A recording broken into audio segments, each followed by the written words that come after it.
Everyone, कैसे हैं आप सब। दोस्तों, आपने एक पुरानी सेइंग तो सुनी ही होगी, the more we sweat in peace the less we bleed in war. हम आज हार्डवर्क करते हैं ताकि हमारा फ्यूचर बेटर हो सके। इसलिए अगर हम थोड़ा थोड़ा करके पेंशन फंड में आज से कंट्रीब्यूट करते हैं तो ये हमारे रिटायरमेंट के बाद एक फाइनेंशियल कंफर्ट की तरह काम करेगा।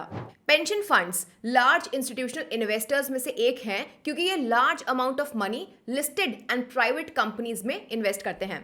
अगर इंडिया की बात करें तो फाइनेंशियल ईयर 21-22 में नेशनल पेंशन स्कीम यानी कि एनपीएस के, वहीं अटल पेंशन स्कीम के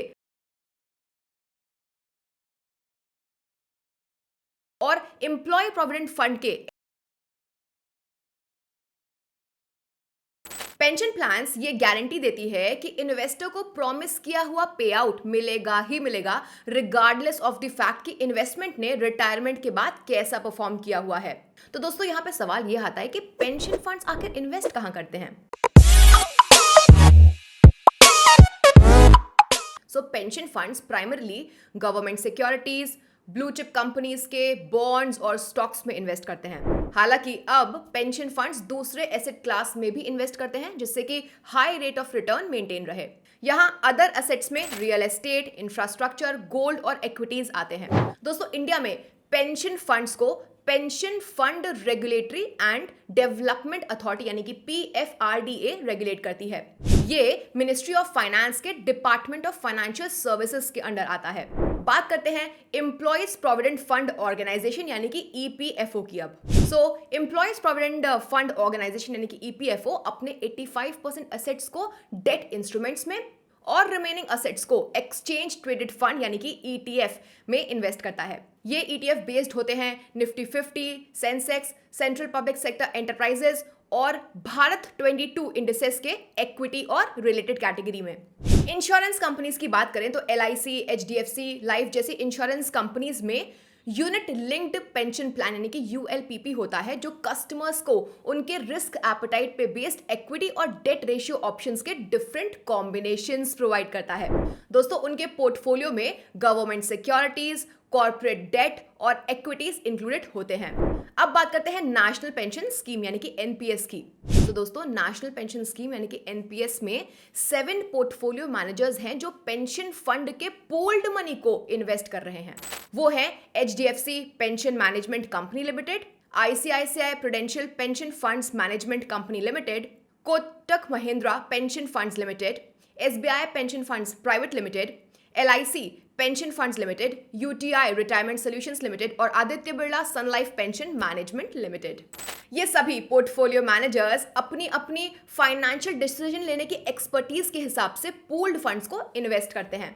दोस्तों, हम पेंशन फंड के इन्वेस्टमेंट पोर्टफोलियो को इन कैटेगरीज में सेग्रीगेट कर सकते हैं: fixed income investments and stocks, real estates, infrastructure, gold, private equity, currency. In general pension fund को प्रोफेशनल फंड मैनेजर्स पूल करते हैं और तो और डाइवर्सिफाइड एसेट क्लासेस में इन्वेस्ट करते हैं। आइए इनमें से कुछ एसेट क्लास पर हम नजर डालते हैं। तो फर्स्ट बात करते हैं fixed income investments and stocks की। Fixed income investments pension fund portfolio का एक वाइटल पार्ट होता है। पेंशन फंड पोर्टफोलियो का 1/3 से भी ज्यादा फिक्स्ड इनकम इन्वेस्टमेंट में एलोकेटेड होता है।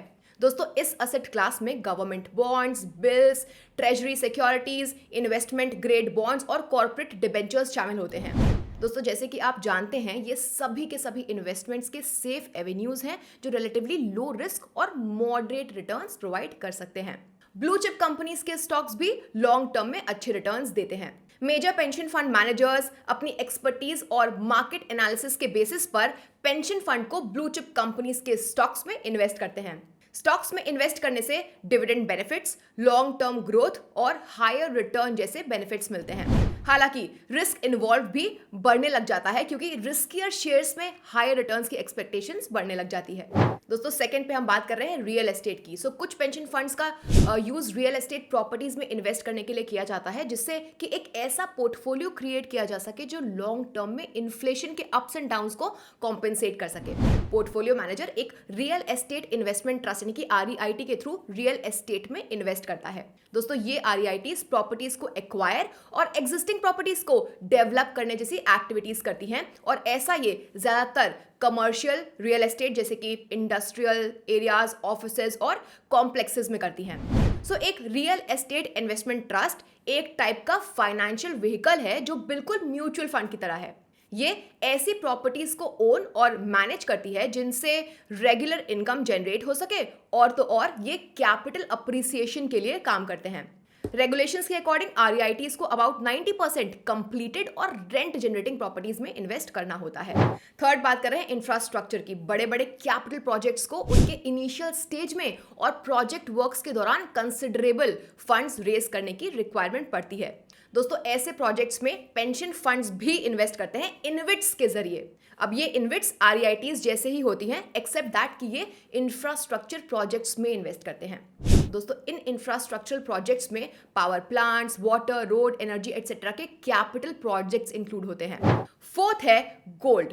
पोर्टफोलियो मैनेजर्स गोल्ड में पेंशन फंड का असेट एलोकेशन रिलेटिवली कम रखते हैं दूसरे असेट एलोकेशंस के कंपैरिजन में, लेकिन फिर भी अगर हिस्टोरिकली हुए कांस्टेंट राइज के साथ कंपेयर किया जाए तो गोल्ड इन्वेस्टमेंट ने काफी अच्छा परफॉर्म किया हुआ है। दोस्तों गोल्ड पैसिव इनकम का असेट क्लास है जो risk of loss of entire portfolio को कुछ एक्सटेंट तक कम करता है, और इससे पेंशन फंड का बेटर एलोकेशन होता है। नेक्स्ट है प्राइवेट इक्विटीज। दोस्तों फिक्स्ड इनकम इन्वेस्टमेंट के बाद ज्यादातर पेंशन फंड्स प्राइवेट इक्विटीज में इन्वेस्ट करते हैं। इसके पीछे का रीजन बहुत ही सिंपल है। पेंशन फंड एक ऐसा पूल ऑफ मनी है जिसका इंटेंशन है लॉन्ग टर्म में ग्रोथ और क्यूमुलेटिव इन्वेस्टमेंट, और प्राइवेट इक्विटीज भी तो सेम ही आउटपुट देता है, राइट? दोस्तों एक इंस्टीट्यूशनल इन्वेस्टर होने के कारण पेंशन फंड के पोर्टफोलियो मैनेजर प्राइवेट इक्विटीज में ह्यूज फंड्स एलोकेट करते हैं, जो इन टर्न लॉन्ग टर्म में हायर रिटर्न्स यील्ड करता है। सिक्स्थ पे है करेंसीज। फाइनेंशियल मार्केट्स की तरह करेंसी मार्केट में भी कुछ इम्परफेक्शंस हैं, जैसे कि एक ही करेंसी पेयर एक ही टाइम पे डिफरेंट प्राइसेस पे बाय और सेल किया जा सकता है। दोस्तों इस डिफरेंस की वजह से इन्वेस्टर्स और ट्रेडर्स को इन प्राइस डेविएशंस को कैपिटलाइज करके पैसा कमाने की अपॉर्चुनिटी मिलती है, और इस प्रोसेस को हम करेंसी आर्बिट्राज कहते हैं। ऑलमोस्ट हर पोर्टफोलियो में करेंसीज में अच्छा खासा अमाउंट इन्वेस्टेड होता है, क्योंकि करेंसी आर्बिट्राज पोर्टफोलियो के रिस्क और वोलेटिलिटी को मैनेज करने में हेल्प करता है। सेवेंथ पे है एक्सचेंज ट्रेडेड फंड यानी कि ETF। दोस्तों exchange traded funds simple investment products हैं जो स्टॉक इन्वेस्टमेंट की फ्लेक्सिबिलिटी और इक्विटी म्यूचुअल फंड की सिंप्लिसिटी को कंबाइन करते हैं।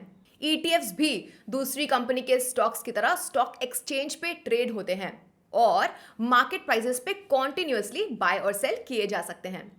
एम्प्लॉयज प्रोविडेंट फंड ऑर्गेनाइजेशन यानी कि EPFO ने ETFs में इन्वेस्ट किए गए पेंशन फंड का प्रपोर्शन 2015 के 5% से बढ़ाकर 2018 एंड ऑनवर्ड्स में 15% कर दिया। तो दोस्तों ये थे कुछ एवेन्यूज जिनमें पेंशन फंड हमारे पैसे को इन्वेस्ट करते हैं। ये किसी भी स्पेसिफिक असेट क्लास में इन्वेस्ट करने की कोई रिकमेंडेशन नहीं है, बट दोस्तों ये सिर्फ इंफॉर्मेशन के पर्पस के लिए प्रेजेंट किया गया है। अगर आपको ये वीडियो पसंद आया तो प्लीज लाइक कर दीजिएगा और शेयर करना मत भूलिएगा। और हाँ, म्यूचुअल फंड से रिलेटेड और कंटेंट पाने के लिए ग्रो के म्यूचुअल फंड चैनल को सब्सक्राइब करना मत भूलिएगा। बाय।